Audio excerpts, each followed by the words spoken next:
विजय जी सगळी सभा झाली किंवा आज जी गर्दी बघितली, आपल्या मनात काय भावना आहेत सातारा लोकसभेच्या बाबतीत? जे की सातारचं वैशिष्ट्य हे आहे की सातारा नेहमीच पुरोगामी विचाराला पाठिंबा देणारा जिल्हा आहे. स्वातंत्र्याच्या चळवळीमध्ये अतिशय मोलाचं योगदान देणारा आणि स्वातंत्र्याच्या नंतरच्या काळामध्ये अनेकांची नावं घेता येतील. यशवंतराव चव्हाण, आनंदराव चव्हाण, यशवंतराव मोहिते अशी कर्तृत्ववान लोकांची एक प्रचंड फैज तिथं होऊन गेली आणि त्यांच्या विचाराचा फायदा अजूनही या जिल्ह्यामध्ये सामान्य लोकांच्यावर आहे आणि त्यामुळे साहजिकच आज देशामध्ये जे घडतंय त्याला पर्याय देण्याच्या दृष्टीनं जे काय आपल्या लोकांचे इंडिया आघाडीच्या मार्फत प्रयत्न सुरू होत आहेत याला प्रतिसाद द्यायला सातारा जिल्हा हा अग्रभागी आहे. इंडिया आघाडीच्या संबंधी सर्व राज्यात ठिकठिकाणी देण्याचं काम सुरू आहे. पण सातारा जिल्हा असा आहे की यांनी पहिल्यांदा या जिल्ह्याच्या सगळ्या पुरोगामी लोकांचे आणि NGO जिथं मोठ्या प्रमाणात काम करतात त्या सगळ्यांची बैठक घेऊन एकत्रित काम करण्याची भूमिका ही देणारा सातारा एक नंबरचा जिल्हा आहे. आणि आजची ही निवडणुकीचा अर्ज भरण्याच्या संबंधीचा आजचा कार्यक्रम याच्यापेक्षा दुसरं काही कार्यक्रम नव्हता. पण याला प्रतिसाद देण्याच्यासाठी त्याच्यात सहभागी होण्याच्यासाठी हजारोच्या संख्येनं आज लोक उपस्थित त्या ठिकाणी आले. त्याच्यात म्हणजे एक गोष्ट स्पष्ट आहे की देशात जे परिवर्तन हवंय, इंडिया विचारधाराला शक्ती हवी त्या संबंधीचं पहिलं पाऊल आज साताऱ्याचं टाकलं असं म्हणलं महाराष्ट्रापासून त्याच्यामध्ये अतिशक्ती नाही आणि त्यामुळे साहजिकच लोकांचा आत्मविश्वास वाढवण्याचं काम सातारकरांनी आज केलं.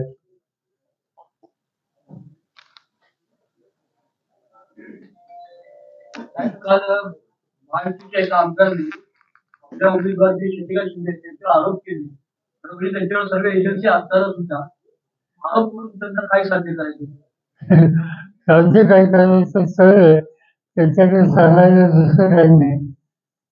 त्यांच्या कामाच्या संबंधी काही करू शकत नाही. लोकांचा प्रतिसाद शिंदेला मिळणार याची खात्री करणं असल्यामुळं ते चुकीच्या रस्त्याचे असतात. मी शिंदेला सुचवलं की तुम्ही आज उद्या एक स्वतंत्र प्रेस कॉन्फरन्स घ्या, सगळ्या फॅक्ट लोकांच्या समोर ठेवा. आपल्याला नाणं खणखणीचं आहे त्यामुळे आपल्याला त्या संबंधीची चिंता करायचं कारण नाही आणि मला वाटतं तुम्ही उलट देतात. अमित शहा आज म्हणाले मोदीमुळे राष्ट्रवादी म्हणतात अनेकदा म्हणजे अमित शहा पक्ष म्हणजे अमित शहा मंत्री व्हायच्या आधी म्हणजे या देशाचे कोणते संघटक आहेत हे उत्तम ऑर्गनायझेशन चालवतात असा काही त्यांचा परिचय कधी नव्हता. अलीकडे देशाची सत्ता मोदींच्या वेळेस त्यांच्या हातात आली आणि अनेक गोष्टीचे बोलत असतात. ते सांगतात की मी 10 वर्ष काय केलं महाराष्ट्रात, असं 14 ते 24 10 वर्ष त्यांचं राज्य महाराष्ट्रात असो किंवा देशात असो आणि ते हिशोब माझ्याकडे वाचतात. त्याचा अर्थ काय? हा त्याच्या आधीची 10 वर्ष मी सांगू शकेल. मनमोहन सिंगांच्या नेतृत्वाखालचं जे सरकार होतं आणि त्याच्यामध्ये त्या सरकारने अनेक नीट कार्यक्रम घेतले त्याचा प्रश्न विचारला तर आम्ही केव्हा सांगू शकतो. साहेब अनेक वर्ष रामराजे नाईक निंबाळकरांनी आपल्याबरोबर काम केलं आहे. ठाण्यामध्ये काल उमेदवार जाहीर झाल्यानंतर त्याचे जे भाऊ आहेत रघुनाथ राजे आपल्याबरोबर आलेले आहेत. संजीव राजे आपल्याबरोबर येणार आहेत का आणि रामराजे परत स्वगृही परततील असं आपल्याला वाटतं? मला काही कोणाशी बोलणार नाही.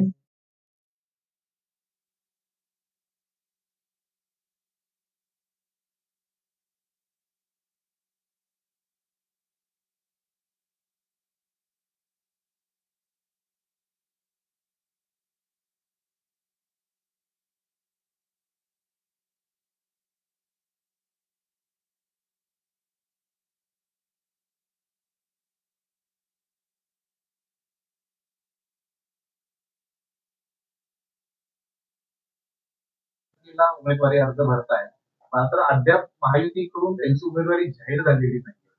म्हणजे अनेक दिवस झालं त्यांना तात्काळ ठेवलं गेलं. दिल्लीला सुद्धा ते 4 दिवस तिथे थांबून होते. वेटिंगला ठेवलं गेलंय. काय सांगाल त्याच्याबद्दल? तुम्हाला काय वाटतं? काय सांगायचं म्हणजे आता राजांच्या बद्दल आम्ही काय प्रजेने काय सांगायचं त्यांची एकत्र स्थिती जी काय आहे ती तुम्हाला दिसते.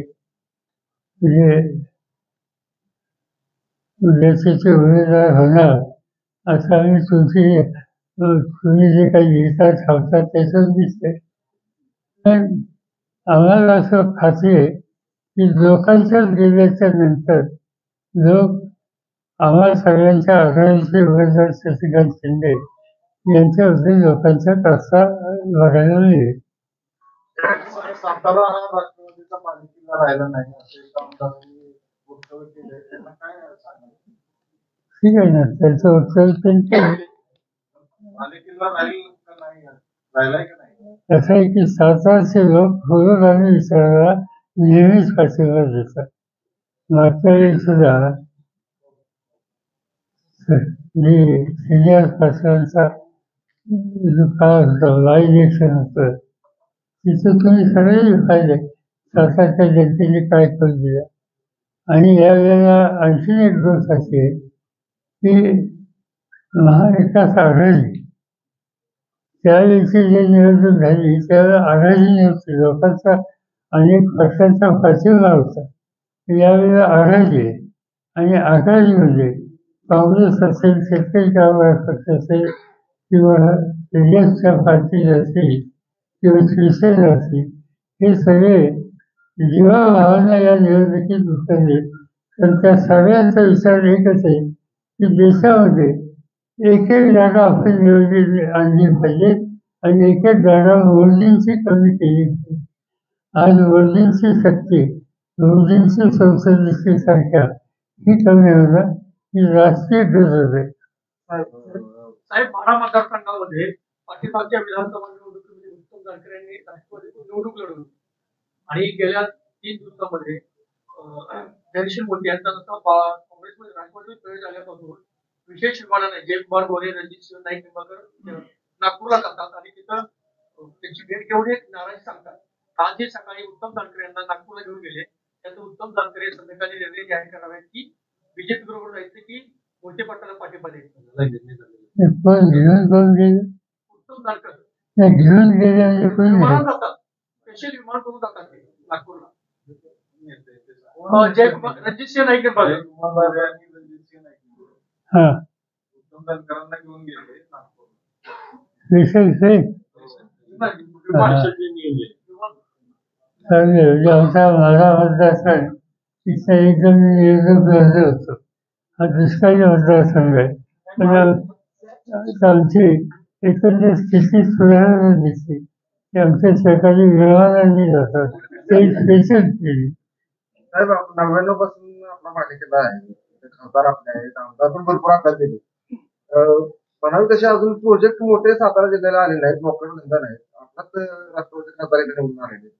आता काय लोकांपाशी घेऊन जाणार तुम्ही, काय अजेंडा घेऊन जाणार? लोकांना आम्ही सांगतो आम्ही काय करतो ते. म्हणजे पार्लमेंटमध्ये तुम्ही जे आमचे उमेदवार पाठवून दिले तुम्ही त्यांचा परफॉर्मन्स बघा, तिथले रेकॉर्ड बघा. प्रत्येक गोष्टीमध्ये जागृतपणाची भूमिका आणि राज्याची भूमिका सातारचा प्रतिनिधी सातारचं दुखणं मानतो आणि राज्याचं दुखणं मानतो. सगळीकडे दुष्काळाची परिस्थिती आहे. सर्व राजकीय नेते मंडळी प्रचारात व्यस्त आहेत. मात्र दुष्काळ हा मुद्दा असू शकत नाही. दुष्काळ हा मुद्दा नक्की आहे. आम्ही लोकांनी सुद्धा राज्य आणि केंद्र सरकारकडे हा प्रश्न मांडलेला आहे किंवा निवडणुकीची प्रक्रिया सुरू आहे, आचारसंहिता आहे, त्यामुळे काही गोष्टीचे निर्णय जाहीर करायला मर्यादा दिसते. आम्हाला लोकांना बाजून ठेवा पण त्या लोकांना दाखवा. जनावरांना चारा द्या, त्याची त्यांची गरज असेल ती द्या. काही भागात पिण्याच्या पाण्याचे प्रश्न त्याची पूर्तता करा. हा आग्रह आम्ही लोकांनी केंद्र सरकार राज्याकडे केलेला आहे आणि जाता येता आणि त्याचा पाठपुरावा सुद्धा करतो. व्हीव्हीपॅटचा जर निकाल आला आणि जर शिपा मोजायला लावला तर भारतामध्ये हे जे सगळे चित्र आहे जे आतापर्यंत चाललंय ते चित्र बदलू शकेल असं वाटतं आपल्याला. असं मी काही त्याचा खोलात जाऊन अभ्यास केला नाही. पण एक 2-3 लोकांनी आम्हाला प्रेझेंटेशन दिलं. आमचे एक सरकारी अधिकारी थे, ते मध्य प्रदेशचे मुख्यमंत्री होते, त्यांचं नाव दिग्विजय सिंग. ते आणि काही लोकांनी या हस्ताची जी यंत्रणा आहे त्या यंत्रणेच्या संबंधी चिंता वाटावी अशा प्रकारचे प्रेझेंटेशन त्यांनी केलं. आणि त्याच्यात काळजी घेण्याची गरज आहे असं त्यांनी सांगितलं. असं अनेक लोक सांगतात, पण त्याच्या संबंधीचं तांत्रिक ज्ञान मला स्वतःला नाही. पण एक शंकेला जागा आहे असं दिसतं. तर महायुतीचे 3 मेळावे झाले सातारा जिल्ह्यामध्ये. त्यामध्ये अजित पवार गटाचे सक्रिय असताना दिसत नाही. अजित पवार गटाचे काही मतदार कार्यकर्ते ते पवार गटाला मतदान करण्याची शक्यता वाटते का?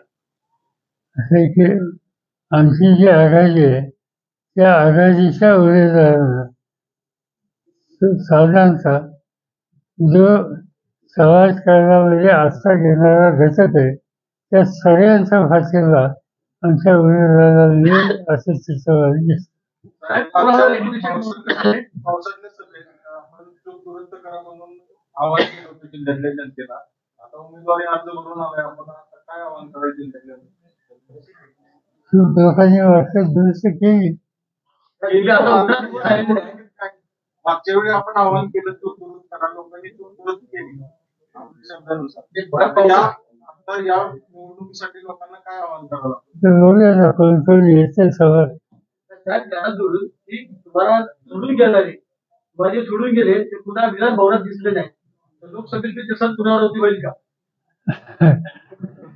बघूया आता एकदा अजून नॉमिनेशन आज सुरू झाले, एकदा कोण कोण उभं राहतंय, खरी संघर्ष लढाई ही कुणाची आहे या गोष्टी स्पष्ट झाल्याच्या नंतर भाष्य केली होईल.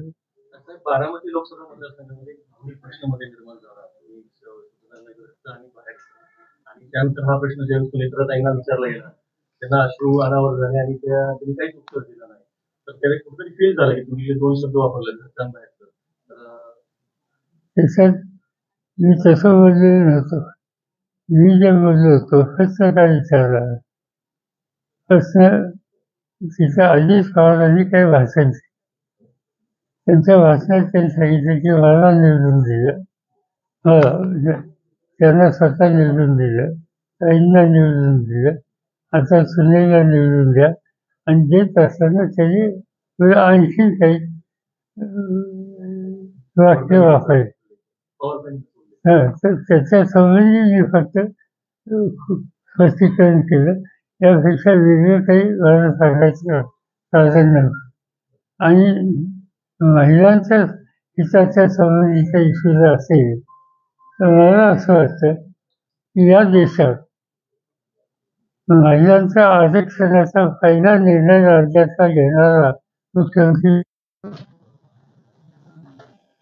शासकीय सेवेमध्ये त्यांना एक विशिष्ट आरक्षण द्यायचा निर्णय माझा होता.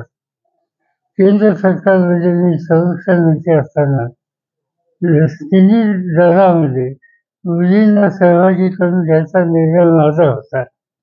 त्यामुळे असे अनेक निर्णय आहेत की त्या निर्णयामध्ये महिलांना सन्मान आणि प्रतिष्ठा मिळेल याची काळजी घेण्याची भूमिका मी घेतली आणि आमच्या सगळ्या सहकार्याने त्याला सातत्यानं पाठपुरावा त्याचा केला.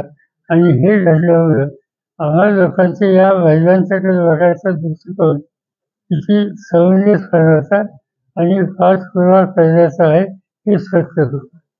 त्यामुळे कारण नसताना एखाद्या शब्दावरने त्याची वेगळं वाचन तयार करायचा प्रयत्न कोणी केला तर तो काही फार नियुक्ती करणार नाही. साहेब असा आरोप केला होता की उभारणार होते आरोप केला होता की त्यांना शिवसेनेला रात्र फोन करायची की तुम्ही उभा राहा म्हणून, त्याचा आरोप आपल्याकडे होता. ठीक आहे, याचा अर्थ आहे समजा असेल आम्हाला एखाद्या उमेदवाराला फायद्याचं असेल तर त्याला आम्ही जर प्रेमाने सांगितलं तर त्याच्यात काही चुकीच आहे. साहेब महाराष्ट्रामध्ये सध्या विषयीचं वातावरण खूप मोठं आहे. विशेषतः कालच्या मोहिते पाटलांच्या प्रवेशानंतर सुद्धा वातावरण खूप बदलले सगळं पाहताना महाराष्ट्रामध्ये इंडिया आघाडीला किती जागा मिळतील आज खरोखर मी हे बघतोय मागच्या वेळेला आम्हाला लोकांना सगळ्या मिळून आम्हाला म्हणजे सगळ्या विरोधकांना सगळ्या मिळून 5 किंवा 6 जागा मिळायच्या. 4 आम्हाला लोकांना मिळाली, 1 काँग्रेसला मिळाली 5 आणि 1 या विदर्भाची MIM 6 जागा या सगळ्या राज्यात मिळाल्या होत्या. यावेळेला हा एकंदर जागेच्या 60% 70% जागा मिळाल्या तर मला आश्चर्य वाटणार नाही. हा मूळ वाढ दिसतो सगळीकडे. विशेषतः विदर्भामध्ये विदर्भ हा गेल्या अनेक वर्षाचा आमचा अनुभव आहे की हा ट्रॅडिशनली काँग्रेसचा इंदिरा गांधींच्या पासून सातत्याने काँग्रेसचा सपोर्ट करणारा विभाग. अलीकडच्या काळामध्ये चित्र बदललं होतं. तर आजचा आमचा ऑब्झर्वेशन असं आहे की जी एकंदर राज्यात आम्हाला सगळ्यांची परिस्थिती सुधारली त्याच्यामध्ये विदर्भाचा काँग्रेस पक्षाचं चित्र हे अधिक अनुकूल होईल आणि त्याचा परिणाम हा एकंदर राज्यावर दिसेल. मराठा आरक्षणाचं आंदोलन करते मनोज जरांगे पाटील आता काही भागात फिरत आहेत आणि त्यांनी आव्हान करतायत की उमेदवार पाडा. कुठल्याही पक्षाचे पाडा म्हणतायत पण त्यांचा एक मुद्दा येतोय की ज्यांनी लाठीचार्ज केला आपल्या आई बहिणीची डोकी फोडली त्यांना ते लक्षात घेऊन मतदान करावं. तर त्या आव्हानाचा काही फरक पडेल राज्यात असं वाटतंय? माहिती नाही पण मी महाराष्ट्रात गेलो होतो तिथं जाणवलं लोकांच्यात एक राग असा जाणवला आणि जरा यांच्याबद्दल की असं आहे असं जाणवलं की आता मतात किती लोकांचं होईल ते आज मी सांगू शकतो. प्रचार सभांमध्ये निवडणुकीला काही लोकांच्याकडून जाणीवपूर्वक वेगळं वळण देण्याचा प्रयत्न सुद्धा होऊ शकेल. या अनुषंगाने निवडणुका शांततेत पार पडाव्यात, राजकीय दर्जा मेंटेन व्हावा राजकारणाचा. या अनुषंगाने आपण आपल्या कार्यकर्त्यांना राष्ट्रवादीच्या काही सूचना वगैरे देणार आहात कसे? नाही सूचना आम्ही आघाडी म्हणून निवडणूक करतोय आणि आघाडीच्या नेतृत्वाच्या ज्या बैठका झाल्या त्या सगळ्या बैठकांमध्ये विशिष्ट कार्यक्रम आणि एक निश्चित अशा प्रकारचं उद्दिष्ट हे ठेवून निवडणुकीला सामोरं जायचं आणि ते जात असताना सगळ्यांनी सामूहिक प्रयत्न करायचे हे सूत्र आम्ही सगळ्यांनी स्वीकारलेलं आहे आणि त्या पद्धतीने आमच्या निवडणुकीचा अभ्यास असेल. जरांगे पाटील उद्या तुमच्या स्टेजवर दिसू शकतील. माझी त्यांची काही फारशी ओळख नाही आणि मी सगळीकडे फिरत असतो मला माहिती नसतं. मी त्यांना एकदाच भेटलो. सुरुवातीला त्यांनी आंदोलन सुरू केलं उपोषण सुरू केलं तर त्यांचा प्रश्न समजून घेणं असत. पुन्हा माझी त्यांची भेट नाही. राष्ट्रवादीच्या आजची टीम घेतात असं म्हणायला गेलं साधारणतः राष्ट्रवादीच नाही पण सगळ्याच विरोधाने लोकांना चांगली जीवन दिसतं आणि विशेषतः महाराष्ट्रात आम्ही आघाडी केली तिच्याबद्दल लोकांच्यात आस्था दिसते. बहुजन आघाडीची स्वतंत्र भूमिकेमुळे राष्ट्रवादीवर आपलं आघाडीवर काही फरक पडेल का? वंचित बहुजन आघाडी स्वतंत्र निवडणुका लढत आहे तर त्याच्या या भूमिकेमुळे तुमच्यावर काय परिणाम होईल का आघाडीवर? आमची इच्छा आहे त्यांनी आम्हाला लोकांसमोर यावं तसा प्रयत्न केला आणि अजूनही करण्याची आमची भूमिका. राजकीय पक्षाचे जे चिन्ह आहे तुतारीत नाही आणि दुसरं जे अपक्ष जे आहे तिथं बी तुतारी आहे त्याचा काय परिणाम वगैरे होईल? असेल त्याच्यासाठी इलेक्शन कमिशनच्या पुढे आम्ही आज एक आमचं म्हणणं मांडलेलं आहे. बघूया त्यांचा निकाल लवकर लागेल. मोदी शहांना पाहणं म्हणतात राज ठाकरे यांना बिनशर्त पाठिंबा देतात. काय नेमकं असं की त्यांचं मतपरिवर्तन झालं असेल ते होत असं म्हणणार त्यांचा गेल्या अनेक वर्षाचा अनुभव बघितला तर त्यावेळीची स्थिती त्यांना योग्य होती त्या संबंधी ते मुक्तपणानं आपली मतं मांडत असतात ते मानतील. थँक्यू.